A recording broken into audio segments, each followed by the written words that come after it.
खोपा म्हणजे सुगरणीचे घरटे.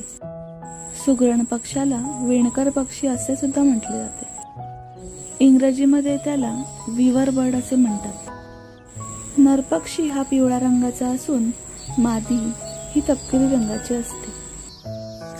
सुगरण पक्ष्यांमध्ये नर हा मुख्यत्वे घरटी बांधण्याचे काम करतो.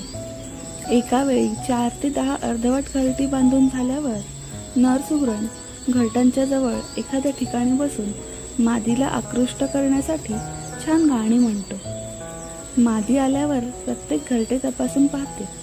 घरटे पसंत पडल्यावरच त्या नराशी मादीचे मिलन होते. मग मादी उर्वरित घरटे पूर्ण करते. असे घरटे एखाद्या झाडाला किंवा विहिरीत किंवा अन्यत्र टांगलेले असते. सुगरण पक्षाच्या घरट्यात खालच्या बाजूने प्रवेशद्वार असते. खालून निमुळते आणि लांब बोगदा असलेले घरटे वर गोलाकार होत जाते. हे घरटे गवत, कापूस, केस आणि इतर वस्तूंनी तयार केलेले असते आणि व्यवस्थित विणलेले असते.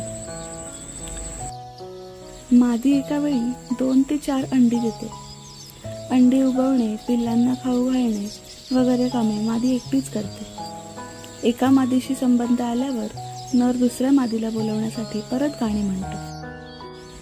हे सुगरण पक्षी एखाद्या झाडावर जणू आपले गावच वसवतात. एखादे लांबचे म्हणजे रहदारी जिथे कमी असेल किंवा आपले गाव दिसणार नाही अशा ठिकाणी असलेले झाड बहुतेक निवडतात असा माझा अंदाज आहे. एकाच झाडावर त्यांची 15 ते 20 जणांची वस्ती आढळते. या सुगरणी तसेच बरेच घरटी करणारे पक्षी आपल्या पिल्लांना जन्म देतात आणि पाळे स्वावलंबी झाली की नंतर घरटी सोडून देतात. खास आपल्या बाळांच्या जन्मासाठी, त्यांच्या संरक्षणासाठी हे सुगरण पक्षी किती मेहनतीने ही घरटी बनवतात.